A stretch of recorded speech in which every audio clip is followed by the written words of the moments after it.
As explicações e as respostas que o senhor Luiz Pagô deu serão, evidentemente, examinadas com cuidado por cada um dos senadores, serão esquadrinhadas, tem aí os órgãos de controle, inclusive o controle externo, que é o Tribunal de Contas, as investigações que foram relatadas hoje que foram hoje referidas pelo ministro da Justiça.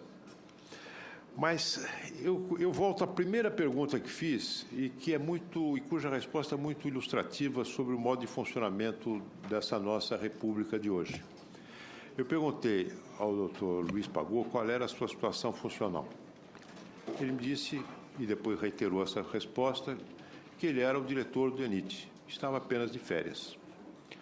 Ora, toda essa audiência pública e a demissão do ministro dos Transportes se originou não de uma denúncia da oposição, mas se originou de uma reportagem em que é relatada uma conversa, uma diatribe, uma reunião, uma cobrança rigorosíssima da Presidente da República aos seus subordinados que integravam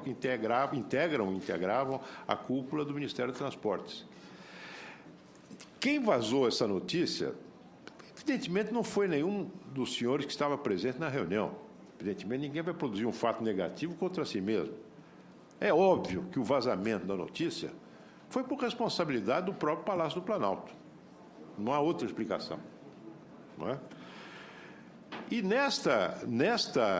segundo o relato que a revista Veja transcreve, a presidente Dilma foi muito além do tom que ela, segundo dizem os seus subordinados, atuais e ex-subordinados, costuma adotar. Ela fala em viabilização do governo, ela fala em preços insuflados, é o termo que ela teria usado, ela fala em necessidade de 3 babás para o Ministério do Transporte para cada um dos senhores.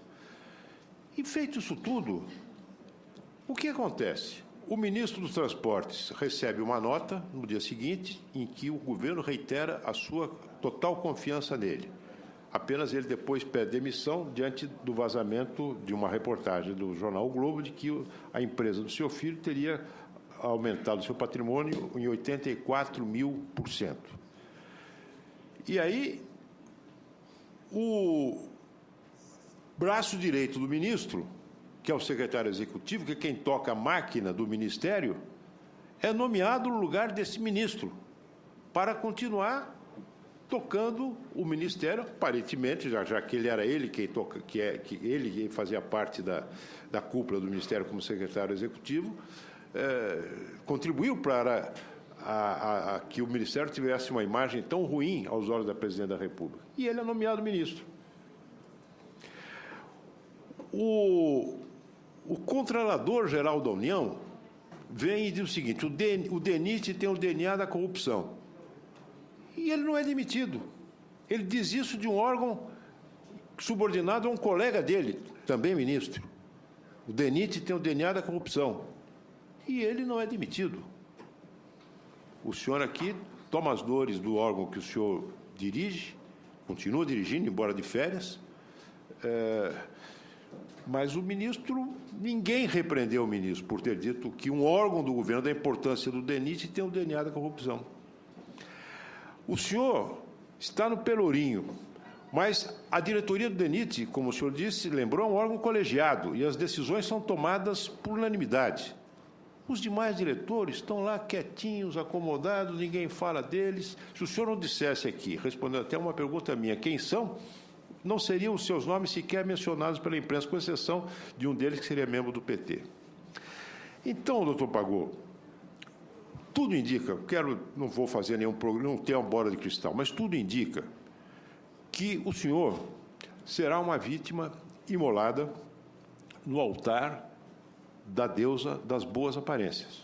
Quando terminar o seu período de férias, o senhor será exonerado ou pedirá exoneração. Mas, pelo andar da carruagem, pelo tom das coisas, pelas práticas correntes nesse governo, e que são as mesmas correntes no governo anterior, tudo continuará como dantes no quartel de Abrantes. Muito obrigado.